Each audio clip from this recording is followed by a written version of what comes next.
Parents in the three farming communities of Zakpalsi, Zwendema and Palinsa are expressing fear that their wards will not get the right tuition if government fails to support.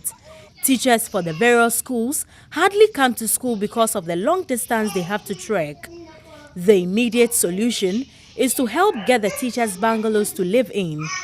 Parents are therefore appealing to government to come to their aid in order that their children would have the desired education. The children are just hunting about till the teachers are in. The teachers do stay at Tamal for so many mileage or away. So by the time they come here, they arrive here around 10 or 9. Then after teaching, they go back. So all this one fuel cost makes some of the teachers to miss some number of days, working days. So they are pleading to NGOs and other government departments to come to our aid so that they can get some teachers' quarters and hospital or clinic for the community. Pupils in the schools sit on timber logs and stones to study because the schools lack classrooms and other facilities to aid learning. Children in these three communities now prefer to help their parents on farms and take care of cattle.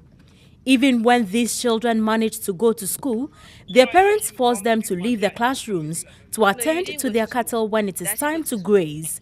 18-year-old Frank Asogobro left school when he got to class 5. This was due to his inability to read well. He was unhappy to stay in school, saying it is a waste of time, especially when there were no teaching and learning materials to aid in his studies. Because I don't know reading well. No. My teacher is asking me to read the sentence.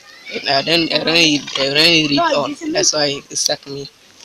Kobina Akab is 8 years old and has been taking care of his parents' cattle for the past 3 years. He has never been to school and he has vowed never to go to school.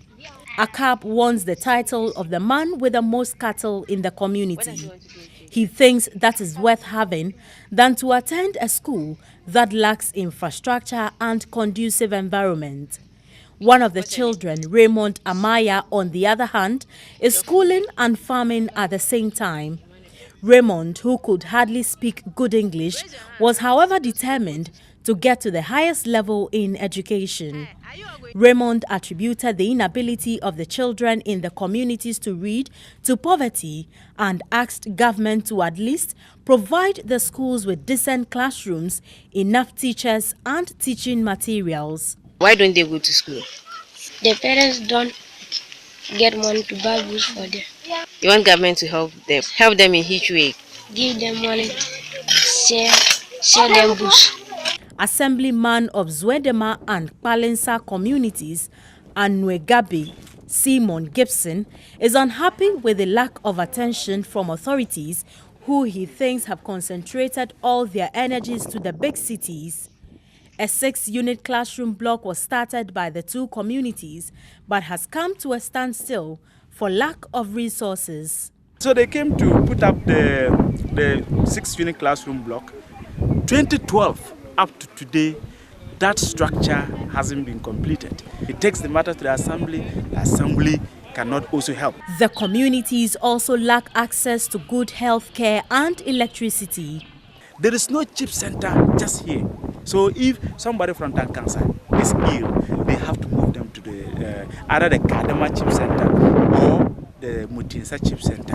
Those are the nearest. Apart from that, they have to either go to this hospital or they will have to go to Wiaga Health Center.